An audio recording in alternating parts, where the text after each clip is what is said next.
अगर कोई डायबिटिक है तो उसको सहरी में क्या खाना चाहिए ताकि उसका पूरा दिन जो है, क्योंकि डायबिटिक पेशेंट को तो कहा जाता है कि उसको थोड़ी थोड़ी देर के बाद कुछ ना कुछ खाते रहना चाहिए, लेकिन ऑब्वियसली अब वो डायबिटिक भी है, अब रोज़ा भी उसने रखना है, तो अब उसको क्या ऐसी डाइट प्लान अपना तैयार करना चाहिए? जी, ऐसा डाइट प्लान बताऊँगा कि जिसमें शुगर के पेशेंट को भी मदद मिलेगी, ब्लड प्रेशर के मरीज़ों को, कोलेस्ट्रॉल के, फैटी लिवर के। और ये अगर आप सहरी कर लेते हैं तो आपका पूरा दिन बड़ा सुकून से गुज़रेगा बगैर किसी पेचीदगी के। हुँ, लेकिन इसमें मसला ये है कि हमारे यहाँ लोग असल में पराठों को गिनते हैं हुँ। कि 3 पराठे खा लिए, 4 खा लिए, 2 खा लिए कि शायद ये हमें एक आधा दिन गुज़ारेगा, एक अगला दिन गुज़ारेगा, ऐसा होता नहीं है।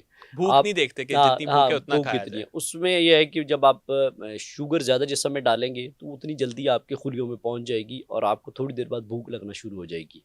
और हुँ, दूसरा ये कॉन्सेप्ट भी बहुत गलत है कि शुगर के पेशेंट बार-बार खाएँ। वो जितना कम खाएँगे उतनी जल्दी उनकी बीमारी ठीक होगी। अच्छा।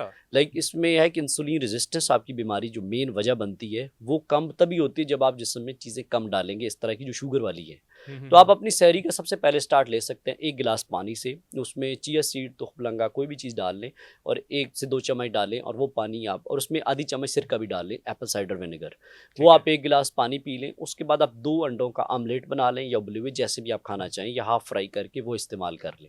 हुँ, इसके साथ आप एक मुट्ठी भर नट्स ले सकते हैं अगर आप इज़ीली अफ़ोर्ड करते हैं या उनको स्किप भी कर सकते हैं। इसके साथ आप कबाब ऐड कर सकते हैं, चिकन के, बीफ के, मटन के और इवन दालों के साथ भी मिक्स करके ले सकते हैं।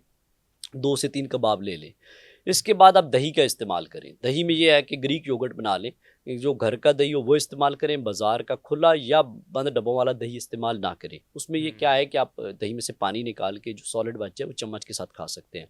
इसके बाद आ जाती है बारी रोटी की, पराठे की, तो आप रोटी, पराठे अगर आप 2 खाते हैं तो उसको कम कर लें।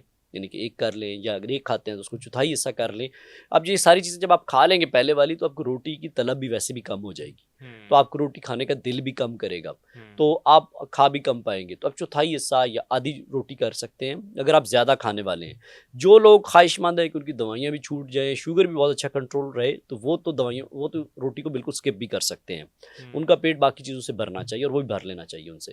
रोटी को टोटली स्किप करें सहरी में, ठीक क्योंकि है। आप जितनी रोटी खाएँगे, उतनी आपकी शुगर जिस्म में जाएगी, उतनी शुगर आपके जिस्म से खुलियों में जाएगी और फिर आप थोड़ी देर बाद भूख की कैफ़ियत पे पहुँच जाएँगे। हुँ, तो पराठों को और इस तरह की चीज़ों को अवॉइड करें अपनी सहरी में। इससे ये है कि आपके मैदे के मसले कम हो जाएँगे, आपको जो गैस ट्रबल के प्रॉब्लम्स हैं, नींद का मसला अक्सर लोगों को आता है कि वो सो नहीं पाते जब इतना कुछ खा लेते हैं। तो हुँ। इससे आपकी ये कि हल्की सहरी होगी, आपकी डाइजेशन अच्छी हो जाएगी, हाज़मा अच्छा हो जाएगा और शुगर और ब्लड प्रेशर के मसाइल भी नहीं आएँगे आपको और वो भी कंट्रोल में रहेंगे। बेहतरीन हो गया। अच्छा डॉक्टर साहब, हम अक्सर मैंने ये सुना है, आप बताइएगा कि इसमें कितनी हकीकत है, कि कहा जाता है कि दही खाने के बाद जो लोग सो जाते हैं, वो सुबह किस तरह से उठ जाते हैं, ये एक हैरानी की बात होती है, ठीक है? अगर कोई शख्स सहरी में दही खा रहा है और सहरी करके तो अमूमन लोग सो जाते हैं, तो क्या ये उसके लिए सही रहता है या दही खाने के बाद हमें नहीं सोना चाहिए, ये सिर्फ़ एक मिथ है? बिल्कुल, दही का ऐसा कोई रोल नहीं है आपकी नींद के साथ या हुँ, आपको खा के सोने की, ऐसी बिल्कुल टोटल मिथ है। हुँ, दही में तो बेसिकली आपके प्रोटीन कंटेंट आएगा, आपका हुँ, कार्बोहाइड्रेट्स आएँगे और प्रोबायोटिक्स आएँगे। हुँ, प्रोबायोटिक्स होते हैं जो आपकी अच्छे बैक्टीरिया की खुराक होती है। तो आपके जो गट के या आंतड़ियों के मसाइल होते हैं, उसके लिए आपको प्रोबायोटिक्स की बहुत ज़्यादा ज़रूरत होती है। अक्सर लोग प्रोबायोटिक्स बहुत सारे क्लिनिक से, फार्मेसी से लेके खा रहे होते हैं, तो दही में तो नेचुरल प्रोबायोटिक्स पाए जाते हैं। हुँ, तो आपकी अंतड़ियों के लिए भी ज़रूरी है और ओवरऑल आपकी सेहत के लिए बहुत मददगार साबित होती है। तो दही खा के आराम से सो सकते हैं। दही पे हमारे लोगों ने बहुत सारे अपनी तरफ से फ़तवे गढ़े होते हैं। कोई हुँ, कहेगा मुझे ज़ुकाम आ जाएगा, मुझे गला ख़राब हो जाएगा, मुझे ये हो जाएगा, वो असल में हम बहुत सारी चीज़ें फूड से रिलेटेड अक्सर प्रॉब्लम्स वो वाले नहीं होते, जो अक्सर लोग अपने तौर पे एक्सपीरियंस करते हैं, लेकिन वो हुँ, प्रॉब्लम्स किसी और वजह से आ रहे होते हैं।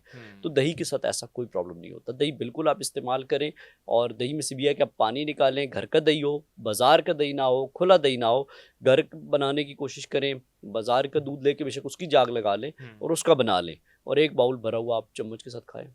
बेहतरीन हो गया। अच्छा, ये आपने बहुत बेहतरीन बात की है कि जितना ज़्यादा खाएँगे, उतनी ज़्यादा ही आपको भूख लगेगी, तो आपने मुनासिब खाना है, जितनी आपको भूख है, उतना ही खाएँ। बिल्कुल यहाँ ऐसे पे ही। लोग तो पानी इस तरह से पीना शुरू कर देते हैं कि जैसे उन्होंने अपने पेट में कोई टैंकी फिट करवाई हुई है, जो पूरा दिन उनकी पानी की कमी पूरी करती रहेगी। बिल्कुल ऐसा ही है, लोग समझते हैं कि सहरी में हम इतना एक पानी पी लें कि जो पूरा दिन हमारा चल जाए। वो हुँ, एक्चुअली वो एक ऊँट के अंदर ये ख़ासियत है कि वो अपने स्टोरेज कर सकता है हुँ, वाटर का या बाकी चीज़ों का।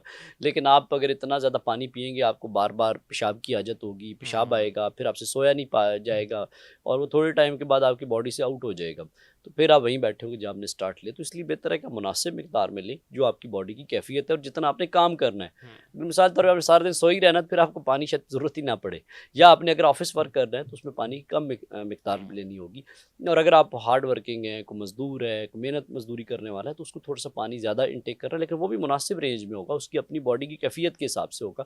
ये भी नहीं कि वो भी कोई 1.5-2 लीटर एक साथ ही पी जाए और फिर बाद में उसको बार बार वाशरूम जाना पड़े और वो उसको टॉयलेट के ही एक चक्कर काटने पड़े। बिल्कुल ऐसा ही है।